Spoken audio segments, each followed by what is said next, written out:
Hard to predict. I think there's risk if they do, but even if they do, that is going to take years, and for the years during that time, Brad just confirmed that it was declared not a security. Can the industry now use the Ripple defense for their cases that the SEC pursues? I mean, the short answer is 100% for sure. We already were seeing that in some of the cases, certainly the Coinbase filing. You were seeing specific and generic references to some of the arguments we had made. And look, I take no... We don't own that, right? We really were fighting not just for Ripple, but for the whole industry. I mean, again, the SEC happened to sue me personally also, so we're fighting for me, and Chris Larsen. But I'm thrilled that we're seeing some of the knowledge and experience leveraged in other cases. And I will remind people, this is really the first time the SEC has lost, but it's also the first time the SEC couldn't just bully the victim. They were stealing people's lunch money, and we had the fortitude, we had the courage, and willingness to really invest the money to fight. And I think it's incredibly important to the industry. And now there is a little bit of a blueprint that others can use. So, Brad, with this victory and clarity, does this open the pathway for Ripple to do an IPO in the near term? Tony, it's a really fair and good question. You have followed the company and some of my comments closely. It was at Davos 2020 that I said Ripple wouldn't be the first company to go public in the U.S. in the crypto space, but also not the last. A lot has changed since I said that. Look, I think from my point of view, we have been focused on building shareholder value, whether public or private. We have been thinking about shareholder liquidity for our employees, for our investors. And we're certainly going to look into different options in that regard. But look, let's face it, even with this decision, the U.S. SEC is hostile towards crypto. So, the SEC has to approve an S1 to go public. They approved Coinbase's S1 and then sued them. I think if you were to ask Brian Armstrong, is he glad that he went public in the United States, he might be careful with his words, but he might not have a clear answer that was the best choice. And so we are not in a hurry towards that end, but, I'll go back to what I said at the beginning. Shareholder liquidity and shareholder value are, what we're trying to do here, and we'll continue to do that. Yeah, that's a great point. I know there's still a lot of headwinds out there with the SEC and other government agencies. So on that note, in getting the United States on track to proper and clear comprehensive regulations, there are quite a few bills out there. Tom Emmer has put out the Securities Clarity Act. Patrick McHenry and Glenn Thompson put out a draft bill. Lummis Gillibrand resubmitted their bill yesterday. Any thoughts on any of the bills? I don't know if you got a chance to look through them, and what might be a clear leader and offer the best solutions? Look, I think it's incredibly encouraging, and I saw some public tweets from some of the names you just mentioned yesterday about the Ripple case specifically, and I think it's great to see them reintroduced. I think the decision in our case is going to spur more conversations in DC because of this, and that is also very good news. What's been frustrating to me throughout this process is that the SEC, who's supposed to work for the people, not just accredited investors, has really, again, kind of lost their way. Like I'll remind everybody who's listening, the SEC's mission statement starts with the sentence, protect investors. I think that when I think about the bills introduced, there's a little another thing that could happen is the SEC could actually go back to really understanding why they exist. In this particular case, you had the exact investors they purport to protect trying to sue them. I mean, by the way, huge shout out to John Deaton. I have met him once really in person, and we intentionally kept our distance during this process. But, you talk about people who have been incredibly impactful. A big shout out to John. If you don't follow him on Twitter already, you should be. Anyway, I guess, Tony, I think you asked that question. I didn't totally answer the question. There isn't one bill that I look at and say, well, that's perfect. I don't think perfection should get in the way of progress. The fact that the European Union, with 27 countries, is ahead of the United States, which is one country, in creating a framework, which, again, MiCA, which is the framework that's been introduced in the European Union, it's not perfect, but it's a lot better than where we are here in the United States, where you have an SEC that's completely out of control and suing people as a tool towards regulatory clarity. And one of my favorite tweets that I put out there was this idea that ambiguity masquerades as power. The more confusion the SEC sows in this system, the more power they think they have. And that is, back to one of your earlier questions, like, that is not what the government is supposed to be doing, period. Take the next left onto Alfred Street. Yeah, and I agree with that 100%. I mean, just what you were talking about, my work, all right, is crypto based, and I make revenue and I pay the government with the money that I make from crypto. And now, they hire these rogue agencies that are attacking the same companies that I'm trying to make a business in, and it's just really harmful to everyone. And not to mention just failing to understand how the technology works completely, and just assuming bad actors right from the get-go, which there are bad actors, right? So there is a need. What are your thoughts on like an SRO for crypto assets at large?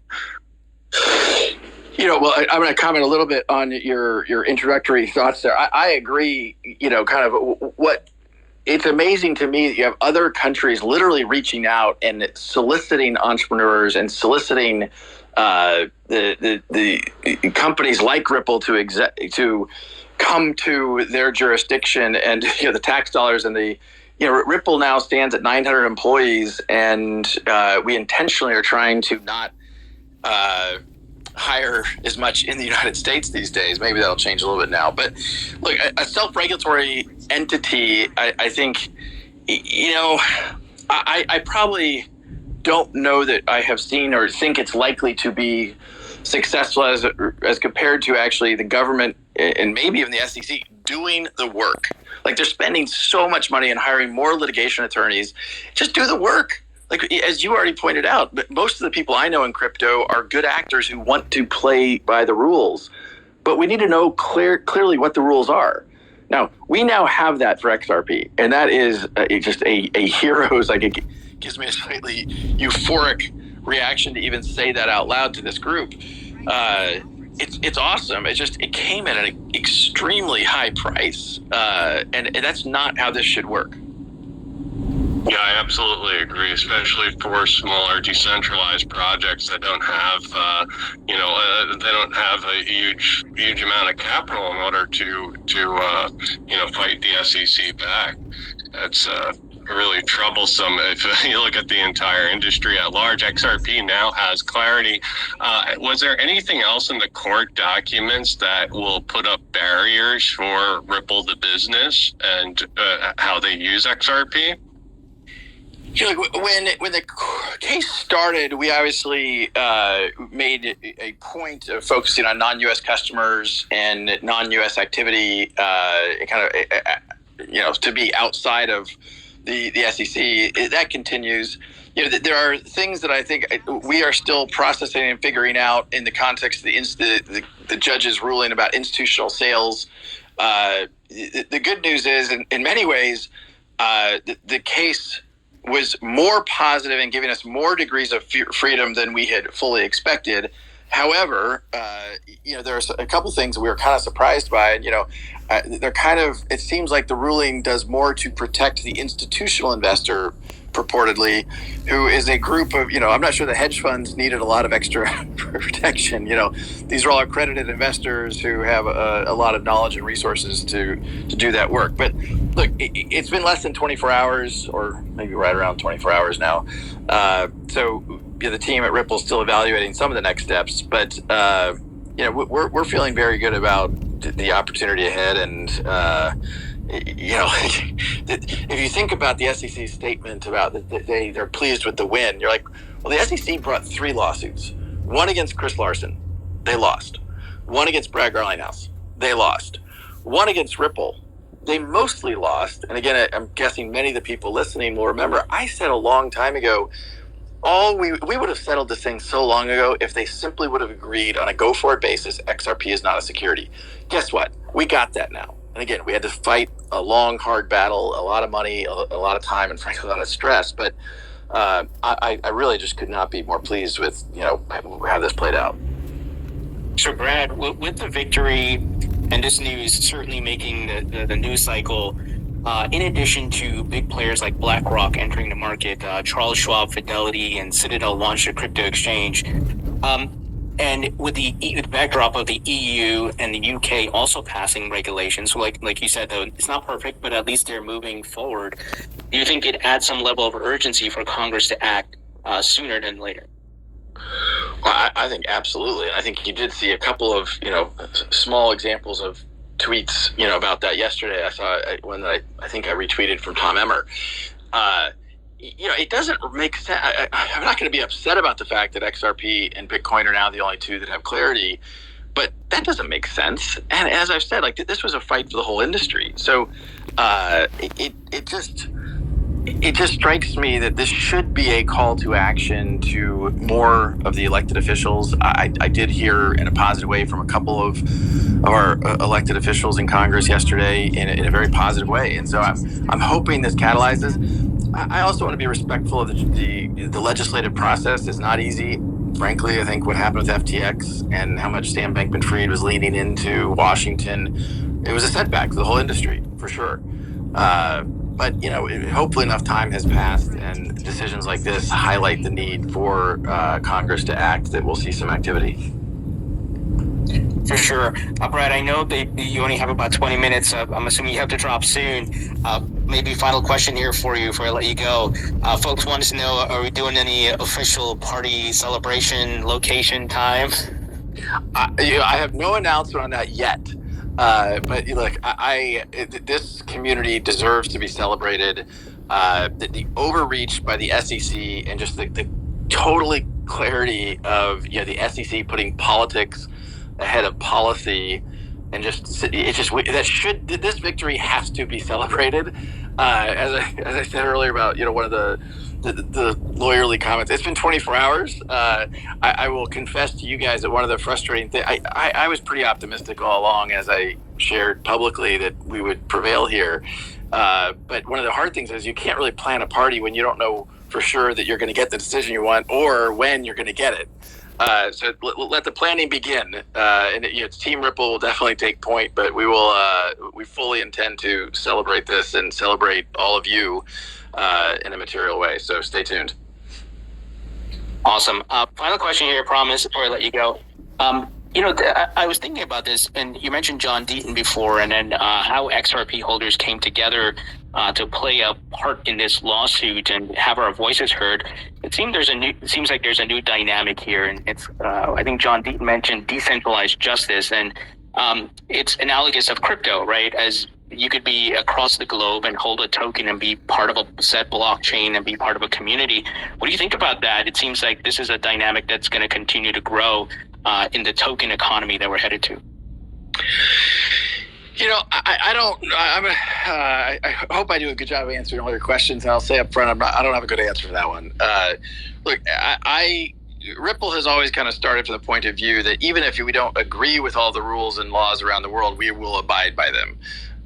And I think, some, and I may personally have, as a human, as Brad Garlinghouse, I may have strong opinions about X or Y or Z, but but what I'm trying to build with Ripple, and we have just an amazing team of people, we have to act within the rules and laws that exist. And so, decentralized justice, like the judicial systems live by the authority of nations and nation states. And, that means that we may see a future that changes, but, for as far as I can see, the borders and laws matter, and Ripple will always do our very best to be respectful of that. And again, the reason why I feel such kind of elation about this is we were clearly trying to do that here. And, I think that you all saw that in terms of, going in and meeting and being transparent. And then I think there were some tweets recently about pointing out that, like,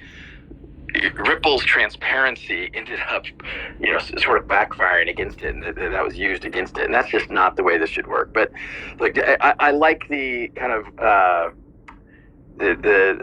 the meme, if you will, of decentralized justice. It's an interesting concept. I just don't know that it's realistic in my lifetime. Brad, thank you so much for taking the time. I know you got to go. I appreciate you, and looking forward to maybe having you back on as we plan this party. All right, sounds perfect, guys. Thanks for having me. Thanks, Brad, for coming on. Awesome. Folks, I apologize I wasn't able to let speakers up because of the limited time that we had, but I can add some speakers now if folks want to chat about some of Brad's comments.